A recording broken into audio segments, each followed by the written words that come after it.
Bom, eu queria dar boa tarde a todos os participantes desse webinar nosso sobre pavimento urbano de concreto.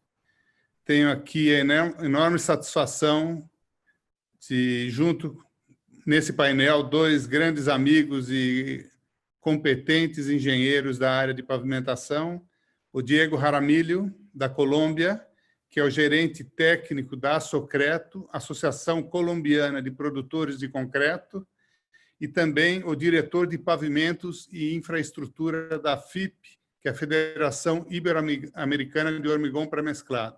Essa federação reúne associações de toda a América Latina e a BESC é um dos componentes da FIP e tem hoje a vice-presidência da FIP.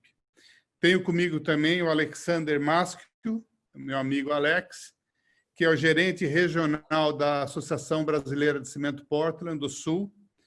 Ele desenvolve muitos trabalhos na área de cimento e concreto e é um especialista hoje brasileiro, um grande especialista na área de pavimentação urbana. Eu gostaria, antes de iniciar o trabalho, mostrar rapidamente, eu acho que vocês estão vendo, né? Ok. Vocês estão vendo o lançamento nacional das práticas recomendadas para o projeto de pavimento urbano de concreto da ABNT. Esse trabalho tem o apoio de várias entidades, a BESC, IBTS, a BCP, Ibracon, FIP e a ABNT. Esse trabalho é fruto de um esforço junto dessas entidades em desenvolver o pavimento urbano de concreto no Brasil. Na verdade, esse trabalho começou com algumas viagens internacionais que nós fizemos para o México, Chile e Argentina, onde nós tivemos a oportunidade de discutir um pouco sobre os pavimentos urbanos nesses países. E agora nós consolidamos todo esse trabalho com o apoio do professor Balbo, da USP, e do engenheiro Públio.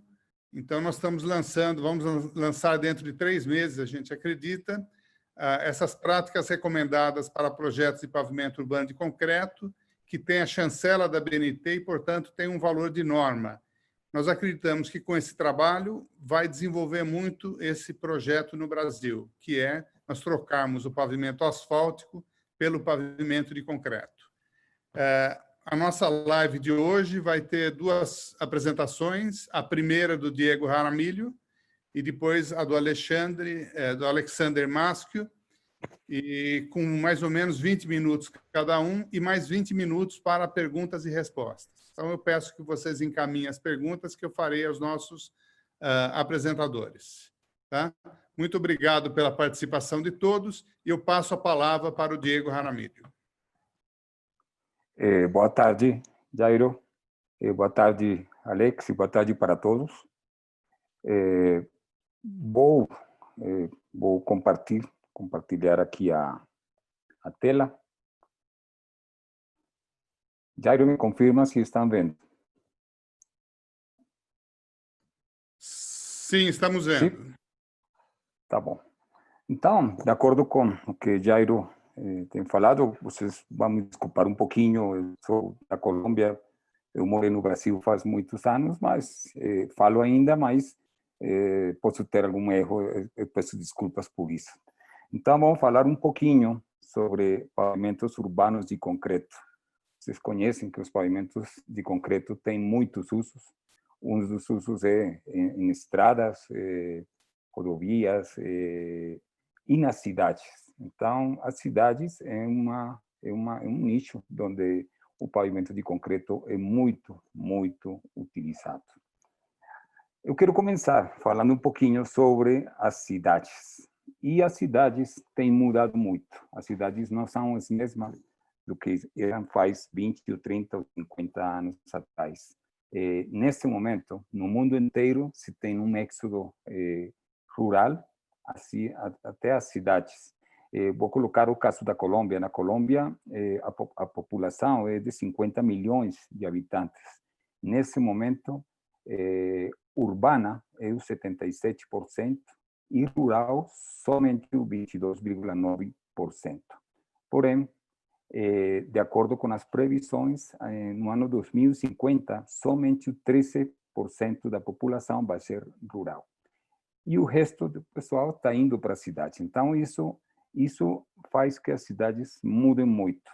De acordo com o World Economic Forum, as cidades em crescimento têm muitos perigos. Tem muitos perigos em infraestrutura, muitos perigos sociais, riscos, possíveis crises em muitos dos serviços públicos, propagação de doenças, tem muitos problemas. E um desses problemas é a infraestrutura, é as ruas, é as avenidas que as cidades têm que fazer para poder cumprir com as expectativas que tenham as pessoas que estão chegando à cidade. Então, as cidades, de maneira permanente, estão mudando, muita gente está crescendo, está chegando nas cidades, e isso tem muitos problemas. De acordo com o que a gente tem visto em muitos países e cidades, o investimento nunca é suficiente. O investimento, aí vocês podem dar uma olhada na CEPAL, que é a Comissão Econômica para a América Latina, é uma divisão da ONU. De acordo com a CEPAL, o investimento médio anual em infraestrutura deve ser superior aos 7% do PIB. Porém, no entanto, na América Latina, neste momento, é de 1,8%. Tem uma brecha entre as necessidades e a realidade. E isso leva a que muitos dos projetos atuais tenham um curto prazo e somente estão pensando na construção inicial, não estão pensando a longo prazo. E o usuário é quem tem que suportar todos os impactos desse déficit no investimento que tem comparado com o PIB.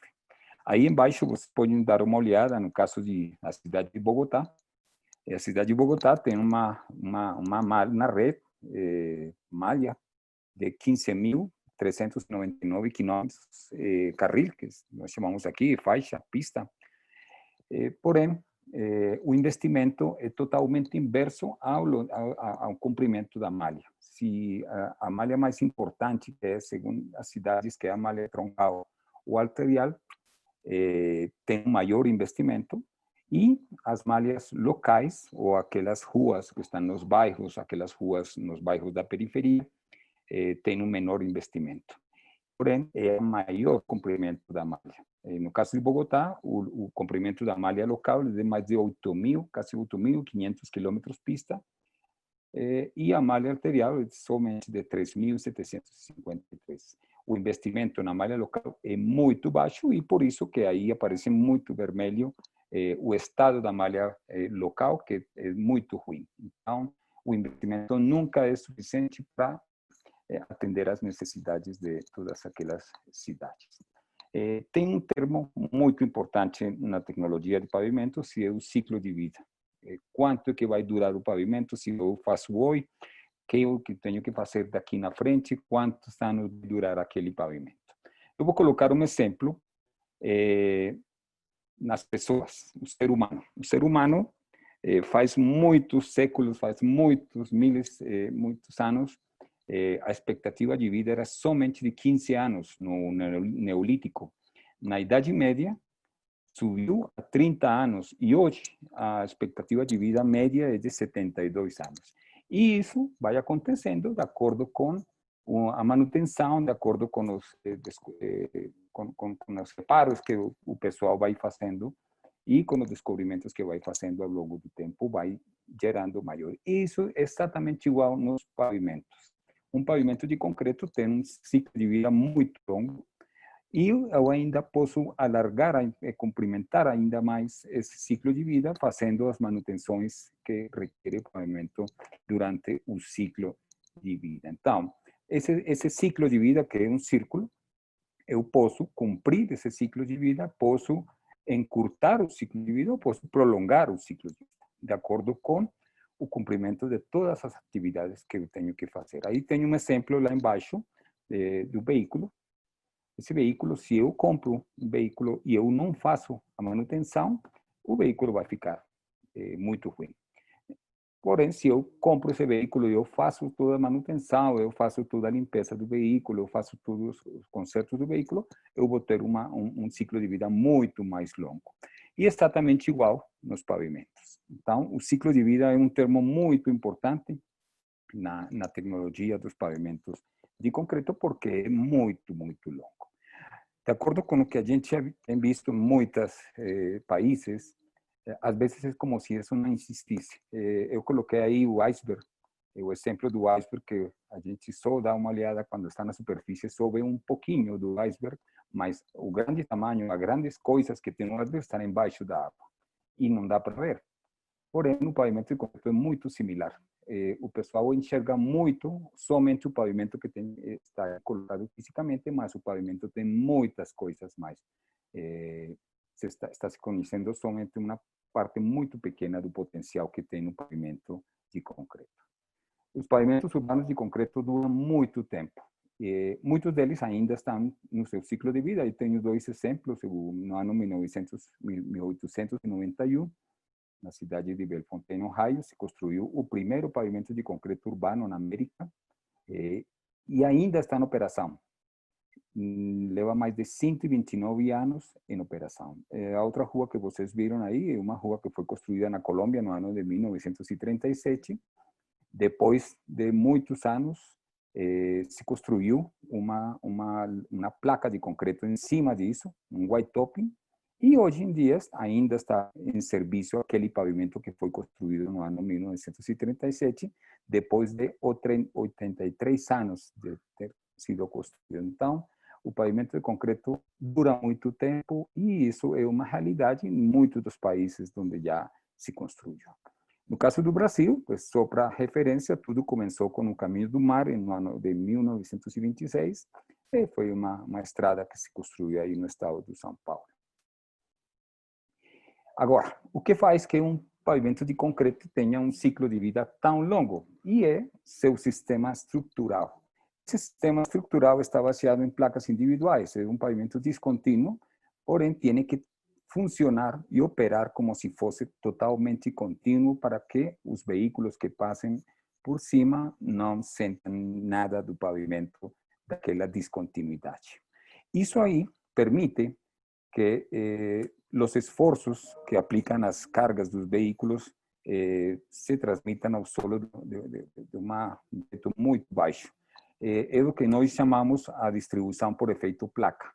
Nós vamos ter uma placa normal, essa placa tem mais ou menos 3,5 metros de largura por 4,5 metros de comprimento, mais ou menos 157 mil centímetros quadrados. Porém, ao contrário, uma pegada de uma bota, de um sapato, dá mais ou menos uns 800 centímetros quadrados. Tem uma diferença muito grande. Você pegar uma carga normal, um eixo de um caminhão e transmitir no solo, de acordo com uma placa muito grande, ou transmitir esse esforço no solo com uma pegada muito pequena. Aí eu coloco o exemplo do esquiador. Quando o esquiador, mais ou menos um esquiador com equipo e tudo, pode ter um peso total de 85 quilos. Se eu levo em conta somente os sapatos, a pegada dos sapatos, que são mais ou menos 720 centímetros quadrados, a pressão que vai exercer no solo é de 0,12 kg por centímetro quadrado. Agora, se ele colocar os esquis, a área de contato vai subir até 3.720 centímetros quadrados e o esforço vai baixar muito, até 0,02 kg por centímetro quadrado. E aí o que está levando é que essa pressão demais está levando para baixo o esquiador. Então, isso é o que acontece num pavimento de concreto. Você pega uma carga de um caminhão, um eixo, e você tem que distribuir essa carga numa placa muito grande e isso diminui os esforços que estão se levando ao solo. E isso se pode fazer por a baixa deformabilidade do concreto. Não sofre deformações plásticas, você tem a distribuição por efeito placa, menores esforços na base de suporte, e isso leva a que os esforços se distribuem na área muito, muito grande, e aí vocês veem um pouquinho o esquema do pavimento de concreto, onde é muito conhecido que as cargas dos caminhões, das cargas muito pesadas, vão se distribuir em uma área muito maior. Além disso, nós temos alguns controles de contração de cargas, alguns controles de movimentos, transferências de cargas, controle de esforço de tração e compressão, enfim, nós temos a tecnologia, contempla tudo isso para controlar e para que o pavimento possa ser desse jeito. Em alguns usos, o concreto sempre é a primeira opção. Aí vocês podem ver o sistema BRT, que são corredores de ônibus. Nesse tipo de tecnologia, já que tem muitos eixos durante o período de projeto, o concreto é a primeira opção. E, além disso, em outras tecnologias, em túneis, em bairros residenciais, em aeroportos, em portos, sempre o concreto é a primeira opção para ser utilizado devido à sua grande resistência para suportar carga durante muitos anos com manutenção muito baixa. Nos sistemas de BRT, de corredores de ônibus, o concreto sempre tem sido o protagonista na América Latina, já que suporta muito tráfego, mais ou menos 300 ou 400 milhões de eixos, ou muito mais. No caso da Colômbia, tem algumas avenidas de sistema de BRT que tem projetos já desenhos em 20 anos de mais de 450 milhões de eixos nesse tempo. Então, é um pavimento que suporta muitas. Somente na Colômbia tem se construído mais de 1.300 quilômetros pista nas principais 7 cidades da Colômbia. Então, é muito concreto que tem se colocado nas ruas principais das 7 principais cidades da Colômbia. Então, e isso, aí só coloco alguns exemplos na América Latina, tem casos na Colômbia, em Peru, em Brasil, que foi onde começou tudo isto com Curitiba, Guatemala, tem muitos países onde se já construído muitos quilômetros de pavimento de concreto em sistemas BRT. O pavimento de concreto também é muito competitivo nas principais avenidas. Você tem aí alguns exemplos. O caso da NQS em Bogotá é uma avenida que tem perto de 24 quilômetros, tem entre 10 e 12 pistas na largura. Total, mais de 264 quilômetros pista só num projeto. Então, e é um pavimento que, nesse momento, esse pavimento que vocês veem aí na foto na esquerda embaixo, tem já praticamente 20 anos de ter sido construído. Então, é um pavimento que requer pouca manutenção e que realmente presta muito bom serviço às cidades. Tem uma tecnologia que tem se imposto na América Latina, que é o white topping. O white topping ajuda a estender o ciclo de vida de pavimentos que têm sido construídos faz muitos anos em qualquer tecnologia. Pode ser pavimentos existentes flexíveis, podem ser rígidos, de qualquer jeito. Vocês podem colocar uma placa de concreto em cima desse pavimento e, desse jeito, dar uma nova vida ao pavimento. Vocês podem ver à esquerda a Avenida 18 de Novembro em México, em Puebla. Mudou completamente. Era uma rua, uma avenida que tinha muita manutenção e se colocou uma placa de concreto em cima e a avenida já está prestando um serviço muito bom, com uma expectativa de vida de muito mais de 20 anos, além do que já tinha. Também tem outras ruas no mundo inteiro construídas em white topping. Qual é o segredo do white topping?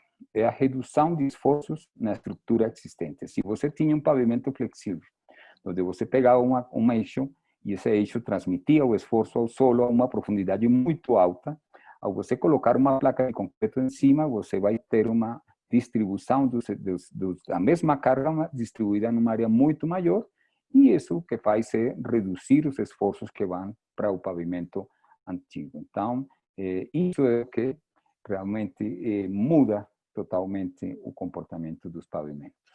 Agora, eu falei ali de pavimentos para sistemas BRT muito grandes, avenidas muito grandes, white topping principais e secundárias, que é um uso muito importante em pavimentos urbanos.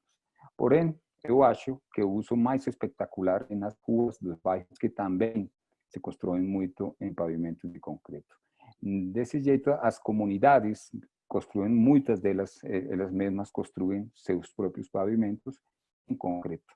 Algumas fazem bem, outras não fazem tão bem, mas o reto aí é colaborar com eles para que a construção tenha tudo o estado da arte e as boas práticas que se podem ter para construir algo desse jeito.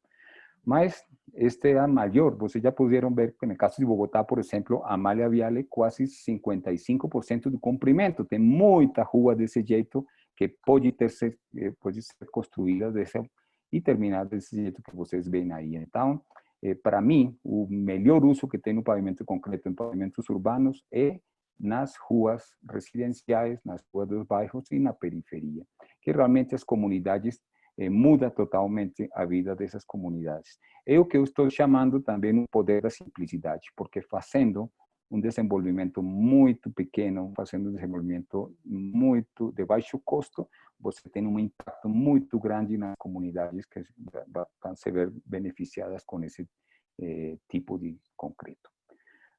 Para terminar, eu quero lembrar um pouquinho o tema do custo do pavimento. Sempre, para mim, é um mito.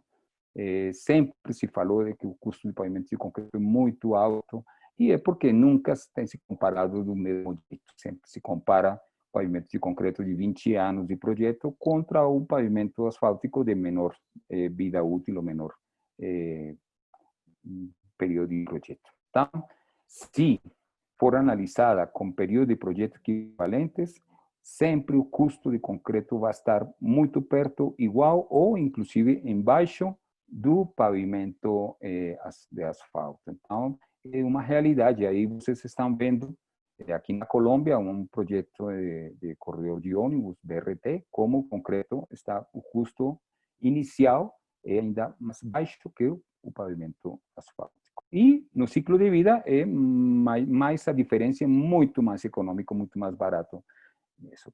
A manutenção do pavimento de concreto é perto de 8, 9% durante a vida útil de período de desenho desse pavimento. No Brasil também já é uma realidade, já tem comparações econômicas. Aqui estou pegando algo das vias concretas da BCP, onde também dá para perceber de que o pavimento de concreto, tanto em rodovias como em corredores exclusivos de ônibus, em custo inicial, já é mais barato o pavimento de concreto que outras alternativas de pavimento, e no custo de ciclo de vida, no final de ciclo de vida, a diferença é muito mais grande, sendo mais barato o pavimento de concreto.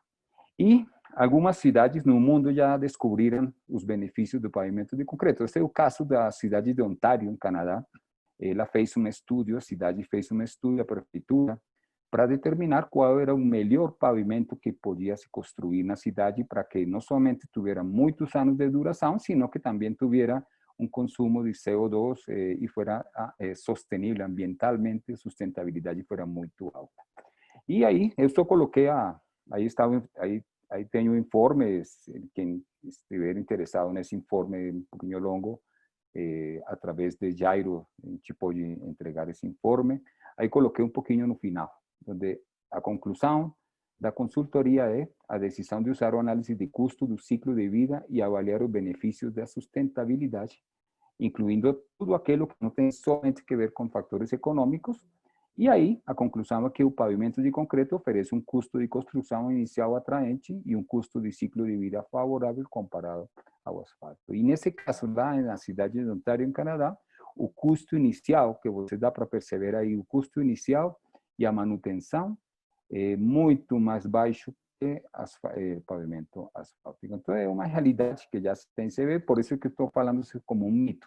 Pessoal, muita gente me fala que é muito custoso, mas o importante é fazer as comparações econômicas e vocês vão poder comprovar que o pavimento de concreto é muito mais econômico. Existem cidades no mundo inteiro com a grande maioria de avenidas e ruas em concreto. Estou colocando somente o caso de uma aqui na Colômbia, a cidade de Barranquilla, quem conhece, na costa Caribe. É uma cidade, a quarta cidade mais populosa da Colômbia. E é uma cidade que, nesse momento, pode ter entre 85% e 90% de todas as suas ruas e avenidas em concreto. Então, é uma cidade que o concreto praticamente faz parte da vida diária, faz parte do ciclo de vida das pessoas. Então, é uma solução ótima. É um pavimento que pode ser construído nos ambientes urbanos de boa forma e com uma durabilidade muito, muito alta. Jairo, era isso que eu queria comentar nesses 20 minutos que a gente acordou e praticamente é uma visão geral do uso de pavimentos de concreto urbanos. Obrigado, Diego. É realmente uma apresentação muito interessante, como sempre, né, que você faz. Eu gostaria de passar a palavra para o Alex, mas antes registrar a presença do nosso amigo Edgardo Becker, da Argentina, o Júlio Timerman, nosso companheiro do Ibracon, também está assistindo a nossa apresentação, o Manuel Lascarro, da Colômbia, que é o vice-presidente da FIP, da Federação Ibero-Americana de Hormigão Pré-Mesclado. Registro também o Valdir Carpanedo, no Rio Grande do Sul, nosso companheiro de concreto, e também do Jean Pietro Neto, nosso amigo e associado de Belo Horizonte. Alex, eu passo a palavra para você e agradeço mais uma vez a apresentação do Diego. Não, obrigado a vocês e espero que a apresentação tenha sido clara.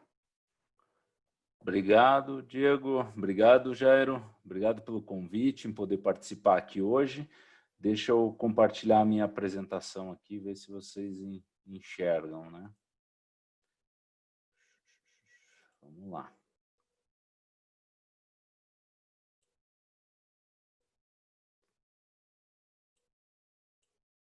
O que houve aqui? Aqui.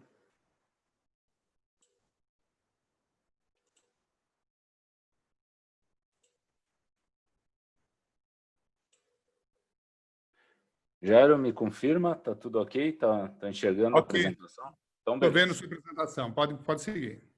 Então, ótimo. Primeiro, obrigado pelo convite novamente, né, Jairo? É sempre excelente estar com vocês aí, com os especialistas, com o Diego, grande especialista no assunto, e que a gente tem uma satisfação enorme de estar sempre conversando. E a ideia aqui hoje é rapidamente passar uma contextualização de como estão os pavimentos urbanos aqui no Brasil, né? Então, assim como o Diego colocou, né, que os pavimentos urbanos já tem lá desde 1891, a gente tem exemplos na América, no Brasil não é muito diferente. A gente tem, por exemplo, esse pavimento de Pelotas aí, no Rio Grande do Sul, de 1912, que mostra que antigamente o pavimento de concreto também era utilizado no Brasil. E isso no ambiente urbano, né? E isso aconteceu de uma forma muito efetiva, principalmente em Recife, no Pernambuco, e na região ali do Rio Grande do Sul, também muito pela influência da Argentina, do Uruguai, né? E foram se construindo muitas ruas, muitas avenidas em pavimento de concreto até mais ou menos a década de 60. Então, por exemplo, ali a Avenida Farrapos, em Porto Alegre, né, que data da década de 50, e várias outras vias trabalhadas com pavimento de concreto, sempre com essa visão do tráfego intenso, do tráfego pesado, essa colocação mais, as vias lá de Pelotas próximas ao porto, então sempre com essa visão do suporte, né? O pavimento de concreto como uma opção de maior suporte para uma carga maior e que daria um maior retorno ao investimento naquele momento. E isso se estendeu até a década de 60, até os anos 60 mais ou menos, teve muita coisa acontecendo no Brasil de pavimento de concreto, né? Principalmente, como eu falei, nas vias urbanas pesadas, rodovias e aeroportos. A partir de 1960, dessa época, a produção do cimento acabou sendo direcionada prioritariamente para a indústria da construção. Então, para o mercado imobiliário, para as edificações, era o momento que coincidia com a construção de Brasília, então o cimento direcionado para um outro viés e, concomitantemente, houve um grande desenvolvimento da indústria de pavimentos asfálticos no mundo, impulsionado aí pelos preços baixos do petróleo.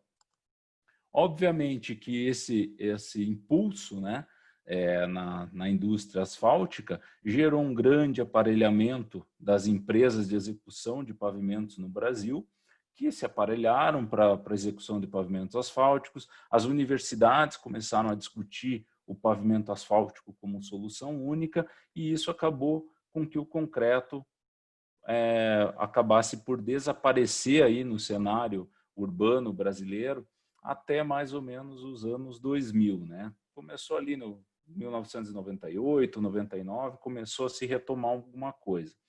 E nesse momento a gente tinha um paradigma principal aí, que eu diria que até hoje é um pouco válido ainda, e que a gente tem uma dificuldade enorme no Brasil, que o pessoal colocou asfaltar como sinônimo de pavimentar, né? Esquecendo que podem haver outras soluções, esquecendo que podem haver outras alternativas que podem ser utilizadas aí para pavimentação das vias urbanas, das rodovias e de outras alternativas aí que necessitem de pavimentação. Obviamente que isso impacta muito, né? Isso faz muito parte do nosso contexto brasileiro, né? De procurar uma solução única para as coisas, né? Mas há necessidade de se pensar. E nesse momento haviam 3 paradigmas principais aí em relação ao pavimento de concreto, né? Nessa retomada nos anos 2000. Primeiro, do conforto de rolamento, não ser satisfatório. As pessoas estavam... não existia muitas informações, né? As informações que tinham datavam lá de 40 anos atrás, e a percepção que se tinha acerca do pavimento de concreto era aquele efeito das juntas, aquele blam, blam, blam, cada junta que se passava, então um conforto de rolamento deficitário. Tinha-se uma percepção muito clara de uma execução complicada, de um processo construtivo complicado do pavimento de concreto, e principalmente em relação ao custo, que se tinha essa visão, o Diego já falou bastante disso, né, uma visão, um paradigma muito forte de que o custo do pavimento de concreto é muito maior do que o pavimento asfáltico. E a gente começou a trabalhar isso, né, desde dos antecessores a mim, o pessoal da indústria começou a trabalhar isso, a BCP, a BESC, no sentido de treinar, capacitar as pessoas, levar informação, seminários, fazer treinamentos, desmistificando essa questão do conforto de rolamento, mostrando que as formas de execução de hoje não geram aqueles efeitos que as pessoas têm como referência, mostrando que a execução não tem nada de complicado, né? Que ela precisa sim alguns cuidados, mas que acontece de uma forma simples, e trabalhando a questão do custo com essa visão que o Diego colocou de fazer uma engenharia financeira do processo. Então, começar a pensar não só em custo de construção, que naquele momento, lá na década nos anos 2000, 2000 e pouquinho, o concreto efetivamente era um pavimento um pouco mais caro do que o pavimento asfáltico, né, em função das características e do preço dos insumos naquele momento.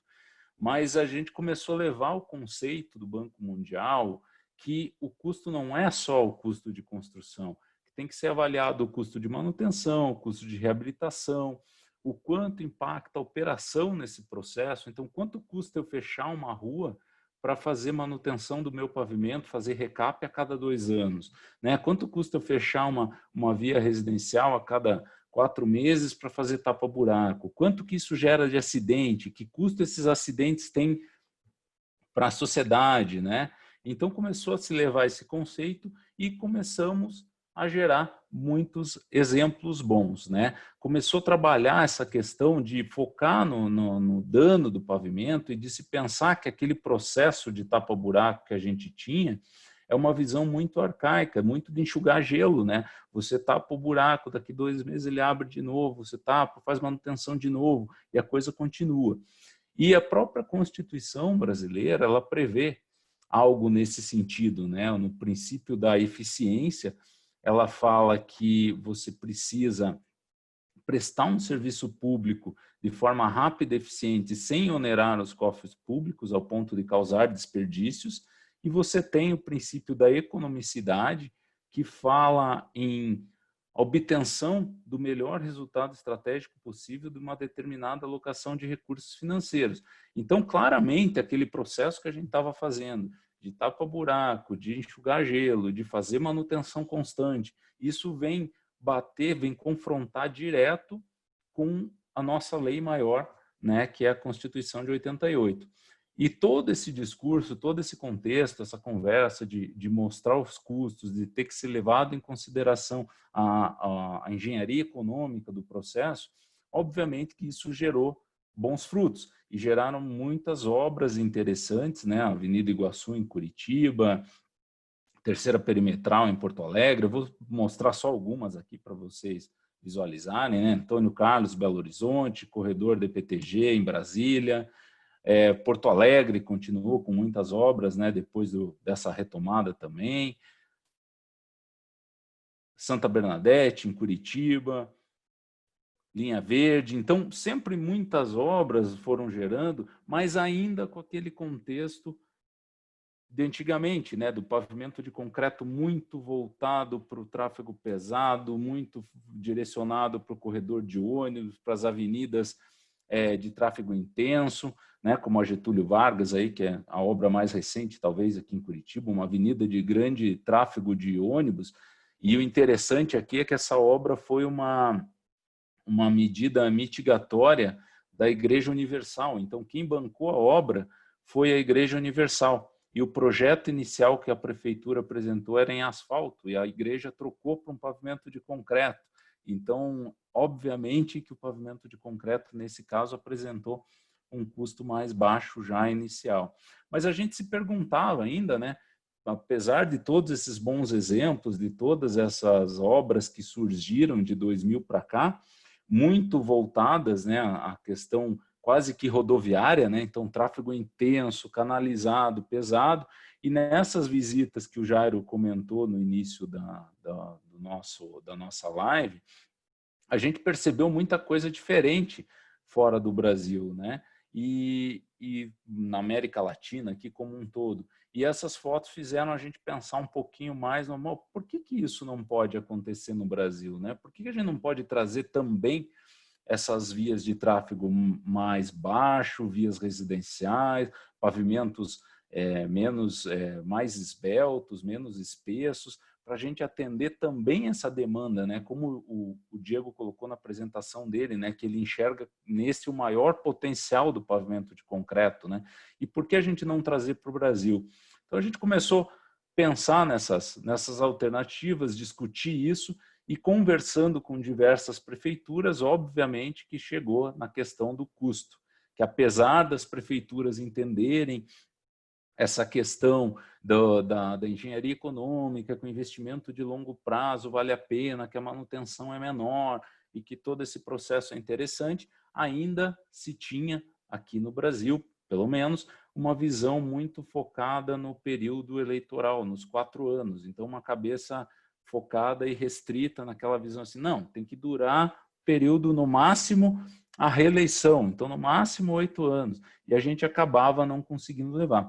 Só que fomos ajudados nesse processo por uma questão econômica, macroeconômica, né? Então, se a gente comparar nos últimos 5 anos, aí, pegando de outubro de 2014 a abril de 2019, estou desconsiderando o último ano, né, nessa avaliação, a gente não tem os dados desse último ano ainda atualizados, a gente vê uma evolução de mais de 200% no custo do asfalto e o cimento praticamente se mantendo, né? De 2019 para cá subiu um pouquinho, o asfalto também caiu um pouquinho, mas a gente tem uma regra mais ou menos estabelecida. E isso nos permitiu ficar competitivo já no custo inicial. Então, por exemplo, esse estudo que fizemos para o Paraná Cidade, que é uma agência de fomento aqui do estado do Paraná, onde tinha um projeto asfáltico, com uma vida útil projetada de 8 anos, né? A estrutura está ali do lado, com um custo de R$ 111,61 por metro quadrado, isso aqui é base 2019, e nós colocamos ao lado uma solução em concreto de 13 centímetros, com 15 de base cimentada, que na mesma base de custos, né? Custos SINAP, custos da Prefeitura Municipal de Curitiba, da tabela da Prefeitura Municipal de Curitiba, chegamos a R$ 83,14 por metro quadrado, 34% inferior em custo inicial ao projeto de pavimento asfáltico que eles tinham. Isso pensando numa vida útil do dobro. Esse projeto de concreto aqui foi dimensionado para 15 anos. Então, o dobro de vida útil com um custo inicial 34% menor. E quando isso é jogado nos 20 anos, né, tô projetando lá 20 anos de manutenção, a gente tem aí um custo muito mais elevado ainda e um ganho, né, substancial quando a gente trata do pavimento de concreto, chegando a 71% de economia no longo prazo. O que me remete ao trabalho lá do Edgar, quando ele compara as soluções ao longo de construir e manter essas vias ao longo de 30 anos. É um gráfico que eu utilizo bastante também aqui, informando a partir do trabalho dele. E com esse trabalho, com essa informação e mostrando que nós temos hoje, sim, custos competitivos inicialmente, começaram a surgir novos projetos. Então, aqui eu trouxe alguns exemplos lá já dessa nova leva. Essa é uma licitação da Prefeitura de Rio Negrinho, em Santa Catarina, de praticamente 20 mil metros quadrados, são 11 ruas que vão ser trabalhadas aí em pavimentos de concreto, com espessuras variadas. Aqui eu pus um exemplo de uma das ruas, né, a Lucas Antenor, com 15 centímetros de espessura, tem outras de 12, outras de 18 centímetros, conforme o tráfego. Um outro exemplo aqui, um condomínio, um loteamento na cidade de Ponta Grossa, onde a incorporadora nos procurou. Eles já haviam feito a primeira parte do projeto, que está ali para cima, que vocês percebem ali na imagem mais escuro, em pavimento asfáltico. Eles nos procuraram, a gente fez o comparativo de custo junto e mostrou para eles que a alternativa em concreto seria mais viável já em custo inicial, contrataram um projeto e agora vão iniciar a execução da segunda etapa do loteamento em pavimento de concreto. Um outro exemplo interessante é a Rua Matinhos, aqui em Fazenda Rio Grande, região metropolitana de Curitiba, também criando já um exemplo aí que está indo para licitação agora, nos próximos meses, aí deve em agosto, provavelmente já deve estar indo para licitação, que já é um fruto daquele trabalho junto com o Paraná Cidade, então é uma obra financiada pelo governo do estado do Paraná. Vocês estão vendo ali uma placa de 14 centímetros de espessura, né, com as características normais de concreto, uma base de brita graduada. Então, vários projetos surgindo. Esse aqui é um outro também de um bairro novo que está se discutindo em Curitiba, uma proposta ainda não está efetivo esse projeto, mas a gente já vê uma visão de espaço compartilhado, utilizando inclusive pavimento permeável em concreto também nas calçadas, fazendo estruturas mais adequadas ao tráfego, né, e mais bem dimensionadas de acordo com o uso que vai ser dado, né? Então, são ruas de bairro essencialmente utilizadas pelas pessoas, então direcionando o tráfego também um pouco mais, a prioridade um pouco mais para as pessoas dessas ruas, né? Aqui com uma placa de 12 centímetros. Então, vários exemplos já surgindo e mostrando para nós esse movimento, né? Essa geração desse novo mercado que, obviamente, aquele trabalho que o Jairo colocou de criar a prática recomendada, de estar respaldado pela BNT, vai dar uma segurança e vai dar um tom de prudência aí no processo para que a gente evolua de uma forma efetiva. Para fechar, essa foto de São Bento do Sul, em Santa Catarina também, que é uma obra de uma modalidade que a prefeitura chama de pavimentação comunitária. Então, onde a população local contratou diretamente a concreteira, que foi responsável pelo fornecimento do concreto e execução do pavimento. A prefeitura entra com a regularização, compactação do subleito e execução da subbase do pavimento, e os moradores pagam diretamente o pavimento para a concreteira. Então, um modelo novo aí bem interessante, que está funcionando muito bem lá em São Bento, está se multiplicando, e eu acho que pode ser multiplicado aí no Brasil como um todo. Então, encerrando esse breve discurso aí para a gente colocar, eu gostaria de colocar essa frase aí, Provérbios 24:3, que fala assim, é com sabedoria que se constrói a casa. Então, eu entendo que esse processo todo de amadurecimento que a gente está fazendo do pavimento de concreto urbano, é essa sabedoria, a gente está adquirindo sabedoria, está pensando, está construindo aos poucos essa casa, né? As nossas ruas, as nossas cidades, e pela prudência ela se consolida, e a prudência vem aí desse trabalho todo da gente respaldar tecnicamente, organizar o processo para que a gente efetivamente aplique da melhor forma possível o pavimento de concreto urbano e tenha muitos e muitos bons exemplos aí pelo Brasil. Obrigado por essa atenção de vocês nesse breve tempo. Aqui estão meus dados para aqueles que quiserem fazer contato. Tem um link ali, o último link da tela, é um grupo de WhatsApp que a gente criou para trabalhar o pessoal. Assim, a gente fala muito da temática de cidades, de pavimento urbano, então quem quiser participar, sinta-se à vontade. Obrigado. Jairo, está contigo. Obrigado, Alex, pela apresentação. Excelente apresentação, como sempre, né? Não sei se vocês estão me vendo, Alex, ou não?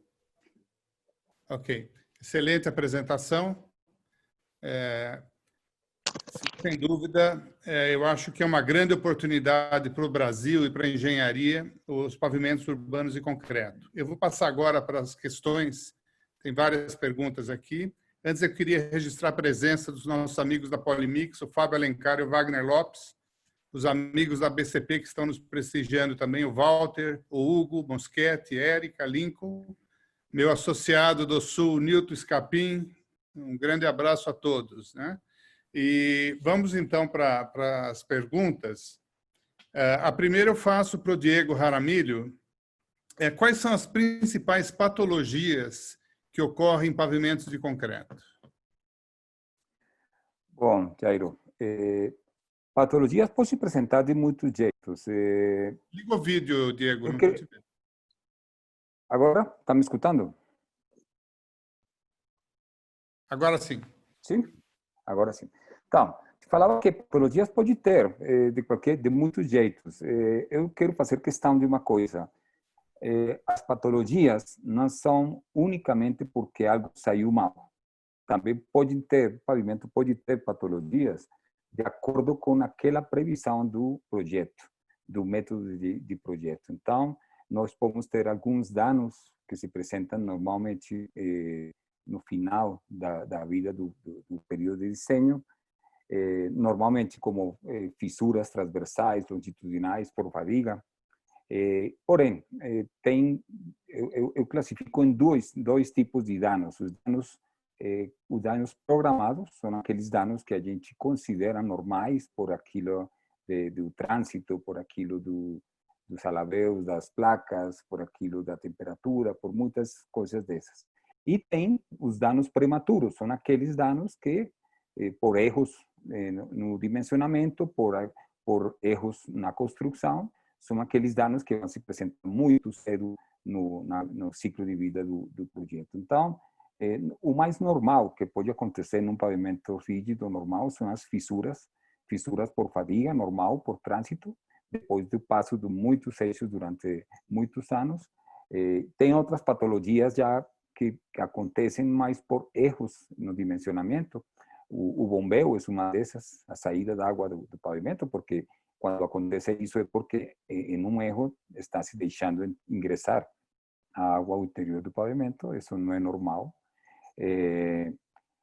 O escalonamento, quando uma placa sobe mais ou desce mais que outra, também é uma fadiga da transferência, perda de suporte da placa. Então, mas a patologia normal é fissura que se apresentam, muitas delas transversais, algumas delas longitudinais. As fissuras longitudinais obedecem um pouco mais à perda de suporte nos bordos do pavimento.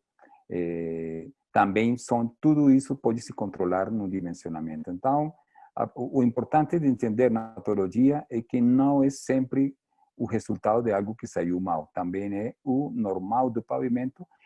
Todos os pavimentos no dimensionamento se dimensionam para que eles tenham danos durante o ciclo de vida. E esses danos é por o passo de muitos caminhões, de muitos eixos durante os anos do pavimento. Okay. Obrigado, Diego. Uma pergunta para o Alex. No Paraná Cidades, o projeto previa que tipo de estrutura? Era concreto simples, concreto com barras de transferência? E qual a espessura que você considerou nesse projeto? Então, aquele projeto que foi aquele comparativo feito para o Paraná Cidade, a gente contratou 2 estudos aí, né? E as alternativas que foram apresentadas em virtude do tráfego naquela situação eram alternativas com uma base cimentada na ordem de 13 centímetros, com uma placa de 15 centímetros de concreto.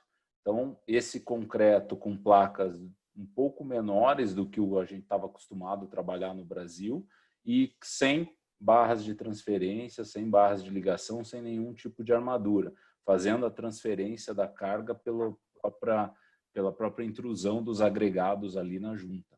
Tá? Ok. Outra pergunta vem... Diego, existe alguma diferença na abrasividade do concreto para o asfalto? Questão de desgaste de pneus, luminosidade, quais são, para quem está, consumo de combustível também, existe alguma diferença em todos esses itens? Existe sim, muita diferença nos tipos de pavimentos nesses itens. O pavimento de concreto normalmente tem uma cor muito mais clara, e isso é devido a um item muito importante no tema de sustentabilidade, que é o albedo, que é a reflexão dos raios do sol, e isso permite que as placas de concreto esquentem menos, ou seja, que a temperatura seja menor. A cor mais clara do concreto também permite a refletividade da luminosidade. Isso dá segurança. Isso, por exemplo, num aeroporto é muito importante porque os pilotos podem enxergar a pista muito mais, de uma maneira muito mais certa, muito mais detalhada. Então, e nas cidades, a luminosidade também permite a reflexão e isso pues, tem um impacto muito grande na mesma cidade. Tem um outro item muito importante, que é o consumo de combustível.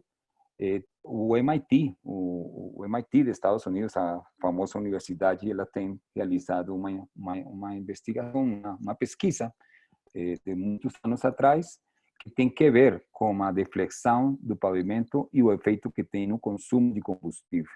E eles encontraram que a deflexão do pavimento, quando um pavimento baixo uma carga de um veículo, um caminhão muito pesado, de um ônibus muito pesado, a estrutura sofre uma deflexão.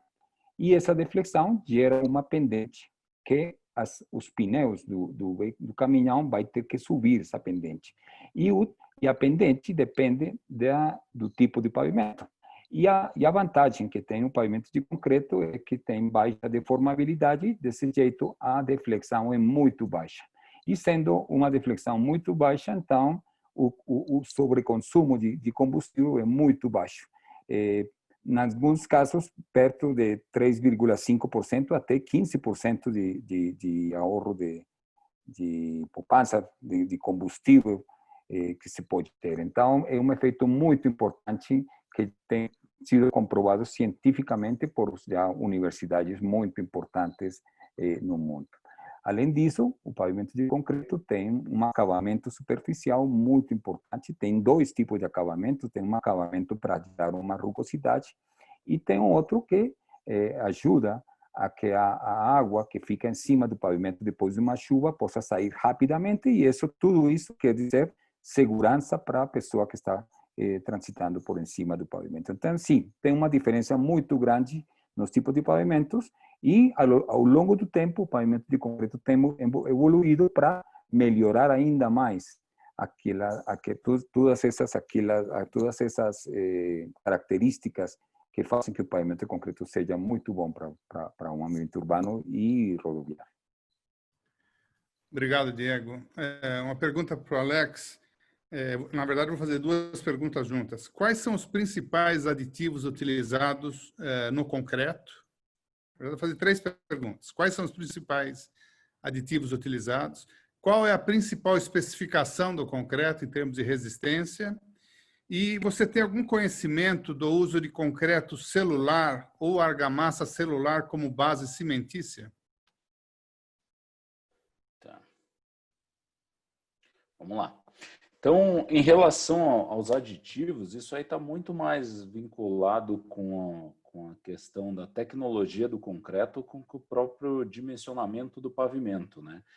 O tipo de aditivo que vai utilizar ali é o aditivo normal, o plastificante, o superplastificante, o retardador de pega, eventualmente, quando tem uma situação de ter que levar esse concreto a uma distância um pouco maior, que eu levo um pouco mais de tempo para aplicação, né, que obviamente vai interferir na tua execução, mas nada de extraordinário em relação àquilo que a gente já tem trabalhado, né, nos concretos convencionais aí para estruturas, que é um mercado mais normal que a gente está acostumado.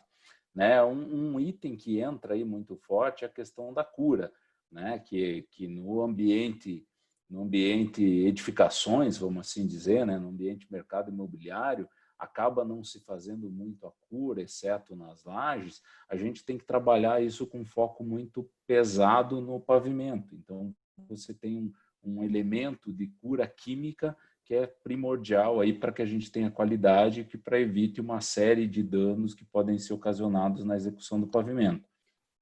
Em relação à especificação do concreto, normalmente os projetistas trabalham com algo na ordem de 4,5 MPa tração na flexão. Isso pode variar, subir um pouquinho mais, 5, 5,5, dependendo das características que o projetista quer dar ao pavimento e de resistência à abrasão que ele precisa ter, por exemplo, né?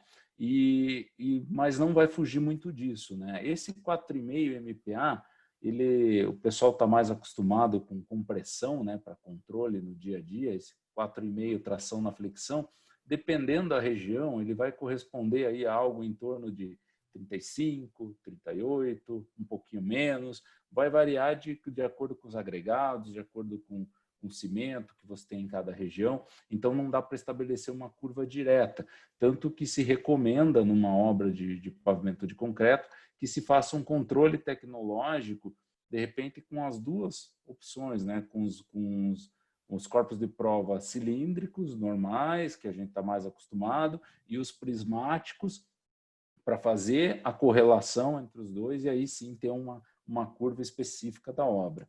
E com relação à utilização de argamassa e concreto celular como base cimentada, eu não acompanhei, não tenho conhecimento de nenhuma experiência aqui no Brasil ainda com essa utilização. A gente viu algo parecido, algo nessa linha, né, de uma argamassa, um concreto magro, mais fluido, quando a gente esteve na Argentina, que eles usam muito o relenho fluido, né, para fazer a subbase do pavimento, mas aqui no Brasil eu não tenho nenhuma referência de utilização nesse sentido. O pessoal acaba utilizando mais as bases granulares mesmo, né, a brita graduada simples, ou então, quando em se tratando de bases cimentadas, uma BGTC, um CCR, ou mais esporadicamente um solo cimento. Obrigado, Alex. Agora, para o Diego, eu gostaria eu juntei várias perguntas numa só. Quais são os principais preparos e cuidados na execução do concreto e também o cuidado no corte das juntas após a concretagem? O que deve ser levado em conta para evitar patologias? Perfeito. Tem uma lista muito grande de recomendações, de cuidados que você pode ter para cuidar melhor o pavimento. No caso do concreto, o concreto tem que ser preparado cientificamente, fazer um dimensionamento da mistura de concreto, tem que considerar o tipo de cimento adequado para o tipo da obra que você precisa, se você vai quiser fazer uma apertura rápida, ou você pode ter tempos muito mais longos de apertura, então, de resistência, então você pode escolher qual é o cimento de alta resistência temprana, o cimento convencional de uso geral. No caso das juntas, aí de resto no pavimento tem muitas considerações. Delas é, por exemplo, a altura de descarga de concreto do caminhão ou solo.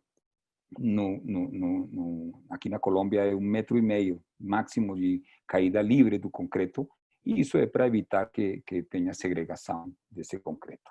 No caso das juntas, as juntas também é muito importante ter algumas recomendações.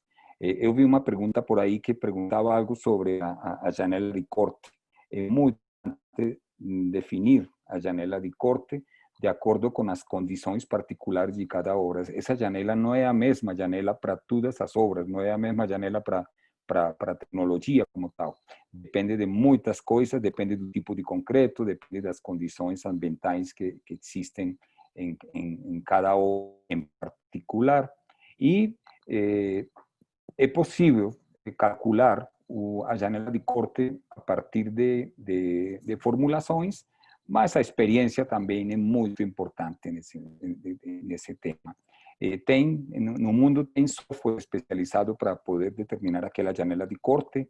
Essa janela de corte, de qualquer jeito, sempre vai passar depois de que dá o fraguado final da mistura do concreto.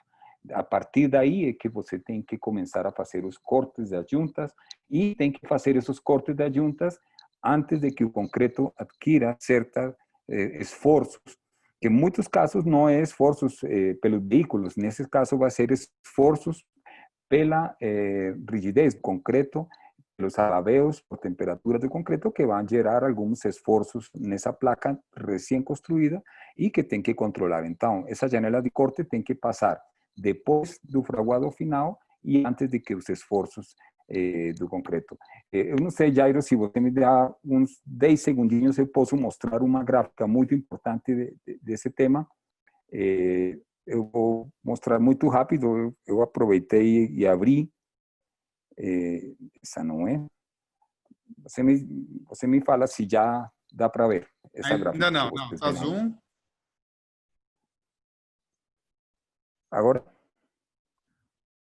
Agora tem o pavimento urbano, final, último slide. Ah, não, então, peraí, que não, essa não é. Agora sim, agora sim. Era isso, né? Sim, agora Olha, estamos essa vendo. aí. Essa é a gráfica de um software. Esse software é gratuito, não tem custo, você pode descarregar na internet. É HyperPath, o software HyperPath. Ele tem muitas coisas. Uma delas é a determinação da janela de corte. Aí o que vocês estão vendo aí, nessa linha vermelha com fundo amarela, é os esforços que está sofrendo o concreto depois do fraguado final. Aí, e na linha azul, essa linha azul é a resistência muito temprana do concreto. Fraguado então, é endurecimento. Fraguado é endurecimento.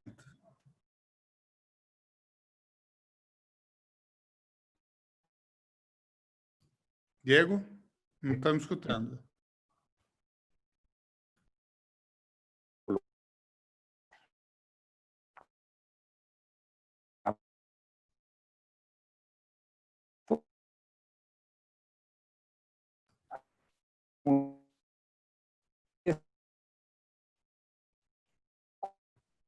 Diego, nós não estamos escutando. Problemas aí com o Diego. Diego? Seu microfone está fechado. Tá, aí me escuta? Sim, agora sim. Tá bom. Então, me confirma se está enxergando a... Estamos vendo, estamos vendo. Tá legal. Então, se vocês cortam, faz o corte antes do endurecimento, vai acontecer o que está aí embaixo na esquerda. É que o concreto ainda não tem essa consistência ideal e ele vai se desportilhar, vai sair pedacinhos. Se você demorar muito e cortar depois de que o concreto, o esforço seja superior à resistência, vai acontecer uma fissura. Então, é por isso muito importante a experiência no tema da janela de corte para cortar. Agora, aqui, antes, faz muitos anos, o pessoal falava muito de que colocava o concreto hoje e fazia o corte amanhã. Isso, para mim, é um erro. Tem que fazer o corte, para mim, 6, 7, 8 horas depois de ter colocado o concreto, tem que iniciar com os cortes e tem um procedimento ideal para fazer os cortes. Você não pode começar sequencialmente em ordem. Você tem que fazer de pedaços muito grandes até pedaços muito pequenos. Tem que cortar a junta que fica no meio da colocação. Depois desses 2 pedaços, tem que cortar o meio. Então, tem que ir fazendo de pedaços muito grandes a pedaços pequenos. Tudo isso para evitar a fissuração do concreto. Ok. Obrigado, Diego. Olha, tem muitas perguntas aqui. Eu vou tentar resumir um pouco, né? Para o Alex agora. Alex, é muito comum nos pavimentos de concreto ter aquele efeito galope, aquele ruído, né? Durante a emenda das placas, né? O que é feito hoje para se reduzir esse ruído que é desagradável? E também, qual a espessura da placa? Você não respondeu para mim na questão anterior. Qual a espessura da placa normalmente utilizada nos pavimentos urbanos? Tá. Então, essa questão do ruído na junta, principalmente, né, a gente tem essa percepção muito em função da forma que os pavimentos de concreto eram executados lá antigamente, que eram executados naquela metodologia de fazer calçada, né, de fazer o xadrez, né, faz uma placa e faz outra, depois vem preenchendo, e a junta acabava tendo aquele sobressalto, tendo uma junta com uma espessura maior e acabava sentindo-se isso no pavimento, no circular, né, sobre o pavimento.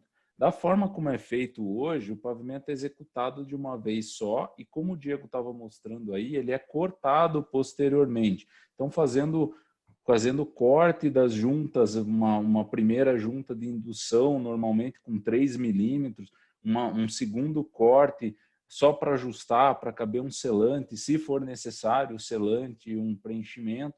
Então, juntas de no máximo 6, 8 milímetros de espessura, o que efetivamente não dá para sentir na circulação de um veículo normal, né? São juntas muito estreitas para que a gente tenha essa percepção e sinta. Então, o processo executivo evoluiu e nos permitiu que não tenhamos mais esse efeito hoje.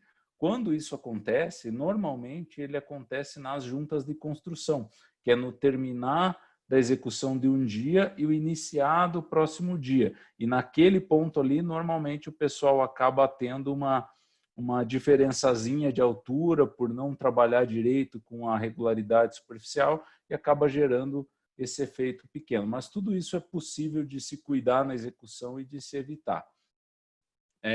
Um outro ponto é a questão da textura também, né? Tem que ser muito bem alinhada entre o órgão contratante, a prefeitura, o governo do estado e quem está executando. Então, precisa estabelecer qual que é o padrão da textura a ser colocado, se é uma via que precisa uma textura mais acentuada, se não precisa de uma textura tão acentuada.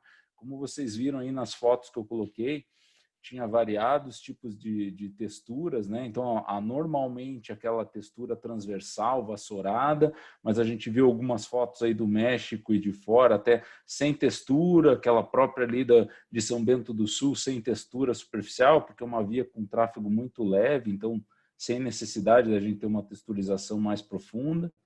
Então, tudo isso vai impactar diretamente nesse conforto de rolamento. Quanto à espessura, vai variar muito de acordo com o uso, né? Então, a gente vai ter espessuras mais baixas para os pavimentos de zonas mais residenciais, onde praticamente não passam veículos comerciais, né? Então, partindo ali de 12, 13 centímetros de espessura, Aí isso vai subindo gradativamente conforme o tráfego vai subindo. Então, a gente vai ter em ruas de um tráfego um pouco mais arterial de bairro, vai ter ali algo em torno de 16, chegando a 18, sobe por uma avenida de um tráfego mais intenso, que tenha já um fluxo de ônibus disperso, vai passar por uns 20, e aí chegando até uns 26, 27 de um corredor de ônibus, que é o projeto aí de algumas imagens que o Diego mostrou, por exemplo, né? Então, varia muito de acordo com o uso que vai ser dado. Mas é possível, isso que é o interessante, Jair, é possível se adaptar o projeto à necessidade local.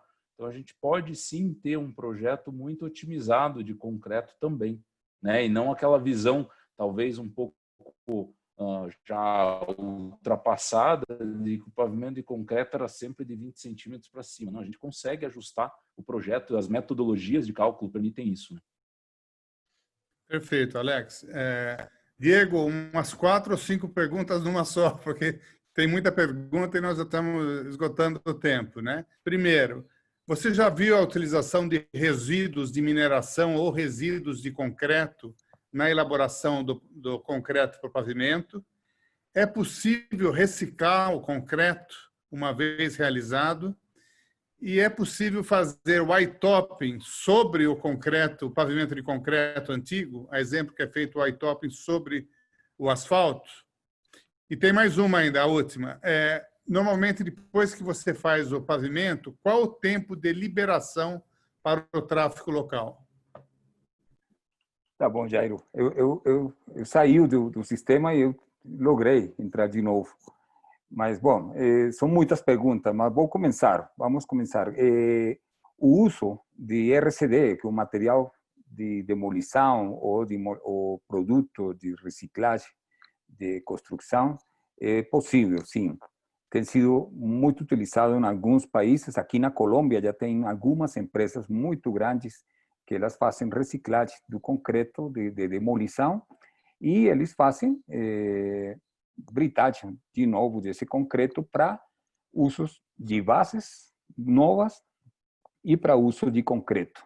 Então, aqui já tem sido utilizado assim. Tem um uso muito importante. Às vezes eu mostro nas minhas apresentações nos Estados Unidos, em Atlanta, na pista do aeroporto de Atlanta, que é muito grande. Eles fizeram uma demolição de uma das pistas de concreto. Eles puxaram as placas completinhas, levaram para outro lado, aí eles colocaram, eles trituraram de novo e eles usaram esse produto da trituração para colocação da base nova do pavimento de concreto e para a mistura de concreto da nova pista. Então, é possível. Isso tem um impacto muito grande em termos de sustentabilidade, fazer esse tipo de coisa. Então, se tem muitos usos desse jeito. Você me lembra, Jairo, as outras? Vamos lembrando as perguntas e eu vou responder. Qual o tempo médio de liberação do tráfego? Tá. Tem muitas, depende muito do concreto, depende das condições ambientais. Normalmente, nós temos uma aberturas normais em concreto, uma resistência normal de um concreto colocado de condições normais, pode ser liberado aos 4 ou 5 dias sem problema nenhum, já atingiu 80, 90, 100% da resistência. Mas em casos especiais, tem muitas tecnologias para vir muito rápido. Aqui na Colômbia temos usado concretos a 12 horas, a 24 horas de abertura, mas o mais crítico que eu conheci foi no mesmo aeroporto de Atlanta. Lá o concreto, se mistura o concreto e a abertura se dá às 3 horas de ter se colocado o concreto, e isso é porque a pista pode ser intervenida à meia-noite e tem que colocar de novo para pousar aviões às 6 horas da manhã. E nessas 6 horas você tem que fazer tudo. Você tem que tirar daí a placa que tinha problemas, tem que misturar o concreto, colocar o concreto, tem que endurecer e tem que atingir a resistência 100% em 3 horas. Então, desse jeito você tem desde 3 horas hasta o tempo que você quiser de abertura rápida ao concreto. Mas em condições normais, um concreto atinge a resistência aos 3, 4, 5 dias sem problema nenhum. qual era tinha outra pergunta? Não, acho que você respondeu. São essas daí. Eu finalizo a nossa chat de hoje, nosso trabalho de hoje, com uma pergunta para o Alex. Infelizmente, tem várias perguntas, mas nós já estamos adiantados no tempo. Qual é a cura mais indicada para um pavimento urbano de concreto? Certo.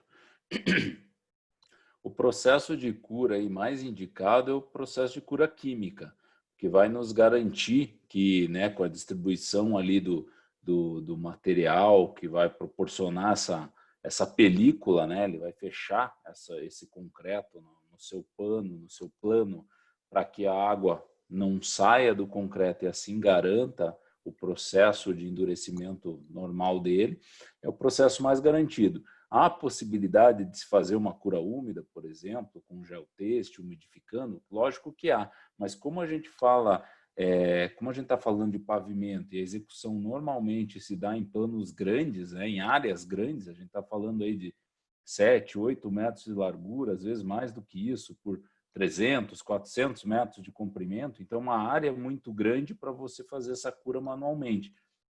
Então, o melhor procedimento é a cura química mesmo, né? Não a cura úmida. Eventualmente, em situações muito críticas de clima, então, regiões onde há um calor acentuado ou que há um vento acentuado em determinada data, é recomendado até fazer as duas, né? Fazer a cura química e depois ainda aplicar adicionalmente a cura úmida aí pelo menos por um dia para manter essa estrutura bem, fazendo com que a cura aconteça de uma forma bem normal e bem tranquila, né, para a gente garantir a qualidade do concreto. Obrigado, Alex. É a última agora, eu garanto. Diego, é utilizado fibras, né, em vários pavimentos de concreto. Existe algum cuidado quando a fibra é metálica? Bom, tem sido utilizado a fibra em muitos projetos, não somente em pavimento de concreto em ruas, sino também em pisos industriais. Tem se utilizado fibras de nylon, fibras plásticas, fibras metálicas. Aí o cuidado é quando se adiciona na mistura de concreto para que não fique concentrada, só que se espalhe para toda a mescla de concreto. São muito úteis para controlar, sobretudo, aquela microfissuração. São muito úteis. Ela não vai reemplaçar completamente uma malha de reforço normal, de uma placa reforçada, mas sim são muito úteis quando nós chamamos de micro reforço ou macro reforço que permite já reemplaçar um pouquinho. O efeito que tem, se você faz um bom acabamento, se você faz uma boa construção, não deveria ter nenhum efeito na superfície, ou seja, na fricção, na abrasão que você vai ter na circulação dos veículos. Então, a fibra é uma opção muito interessante para controlar alguns dos efeitos que pode ter a temperaturas muito altas ou prevendo, de pronto, aquelas diferenciais de temperatura muito alta durante a colocação do concreto. Obrigado, Diego. Bom, eu finalizo, então, o painel de hoje. Eu agradeço a presença do Diego Jaramillo, do Alex Maschio. Eu acho que foi muito interessante, nós tivemos muita participação. Infelizmente, não temos tempo para todas as perguntas. Vai ficar para uma outra oportunidade. Mais uma vez, obrigado a todos que participaram, ao Alex, ao Diego, e até um próximo encontro, que espero seja pessoalmente, não seja mais... Com certeza. Obrigado, Alex. Obrigado a todos aí. Muito obrigado a todos. Tá bom. Até a próxima. Tchau. Tchau, um abraço. Tchau.